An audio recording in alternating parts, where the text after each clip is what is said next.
সুইজারল্যান্ডের জেনেভা বিমানবন্দরের সামনে অধ্যাপক আসিফ নজরুলকে হেনস্থার ঘটনায় দ্রুত সময়ের মধ্যে পদক্ষেপ নিয়েছে পররাষ্ট্র মন্ত্রণালয়। মিশনের প্রতিবেদনের আলোকে জেনেভার বাংলাদেশ দূতাবাসের লেবার কাউন্সিলর মোহাম্মদ কামরুল ইসলামকে স্ট্যান্ড রিলিজ করা হয়েছে। দ্রুত সময়ের মধ্যে তাকে ঢাকায় ফিরতে বলা হয়েছে। আর আওয়ামী লীগের আমলে নিয়োগ পাওয়া লোকাল স্টাফ বাণিজ্য মন্ত্রণালয়ের সাবেক কর্মচারী মিজানের চাকরি বাতিলের সিদ্ধান্ত হয়েছে।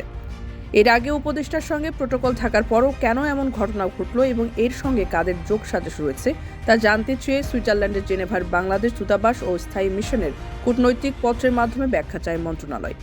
পত্র পাওয়ার স্বল্প সময়ের মধ্যে মাঠে নেমে পড়ে মিশন।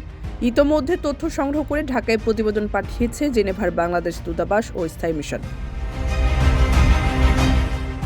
এদিকে হেনস্থার ঘটনা তিল হোতা সুইজারল্যান্ড আওয়ামী লীগের সভাপতি নজরুল ইসলাম জামাদার, সাধারণ সম্পাদক শ্যামল খান এবং ঘাতক দালাল নির্মূল কমিটির সুইজারল্যান্ড শাখার আহ্বায়ক খলিলুর রহমান সহ প্রায় সবাইকে শনাক্ত করা হয়েছে। তাদের বিরুদ্ধে আইনানুগ ব্যবস্থা গ্রহণের প্রক্রিয়া শুরু করা হয়েছে। পররাষ্ট্র মন্ত্রণালয় সূত্রে জানা গেছে, জেনেভায় আসিফ নজরুলকে হেনস্থার পর সম্প্রতি বিদেশে বাংলাদেশের সব মিশনের জরুরি পরিপত্র পাঠানো হয়েছে। সেই পরিপত্রে দুটি বিষয়টি সর্বোচ্চ গুরুত্ব দেওয়া হয়েছে। প্রথমত, সরকারের গুরুত্বপূর্ণ ব্যক্তিবর্গের বিদেশ সফরকালে যথাযথ প্রোটোকল ও নিরাপত্তা নিশ্চিত করা। দ্বিতীয়ত, যে কোনো অনাকাঙ্ক্ষিত পরিস্থিতি এড়াতে রাষ্ট্রদূত সহ মিশনের কর্মকর্তাদের সর্বোচ্চ চেষ্টা করতে হবে।